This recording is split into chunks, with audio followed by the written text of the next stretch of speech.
চার শ্রেণীর মানুষের জন্য দোয়া করবো। প্রথমে কার জন্য?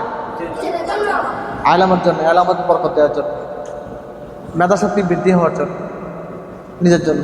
ঠিক আছে। 2 নম্বর, পিতা মাতার ব্যবসা বাণিজ্য হায়াতে তৈবা দান করে সেজন্য দোয়া করবো, মনে থাকবে নি।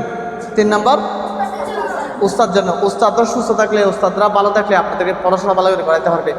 উস্তাদের নেক নজর থাকলে আপনারা আরও ভালো আলেম হইতে পারেন, হাফেজ হতে পারেন। উস্তাদদের জন্য। 4 নম্বর কার জন্য দোয়া করবো?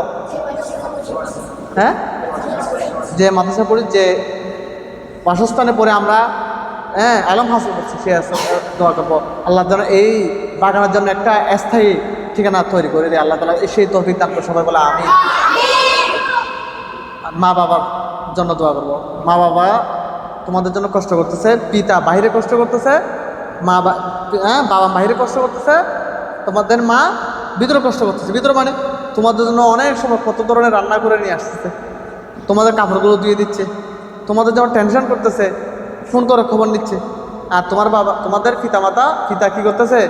বাইরে কাজকর্ম করতেছে, ব্যবসা করতেছে, বিদেশের বাড়িতে আছে, দেশের বাড়িতে অনেক সারাদিন কাজকর্ম করে একমাত্র তোমাদের রুজি রোজগার করার জন্য, তোমরা ভালো থাকার জন্য, তোমরা ভালো একটা কাপড় পরার জন্য, তোমরা ভালো একটা খাবার খাওয়ার জন্য। ঠিক আছে।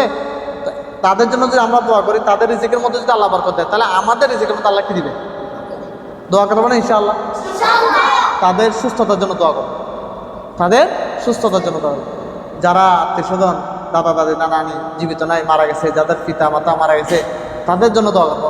তাদের কবরটা আল্লাহ যেন বেহেশতের বাগান কি দেয়, আমাদের ভুল ত্রুটিগুলো ক্ষমা করে দেয়, তাদের ভুল ত্রুটিগুলো দোয়া করবো না ইনশাআল্লাহ? আল্লাহ তাআলা সবাইকে আমল করার জন্য তৌফিক দান করুন।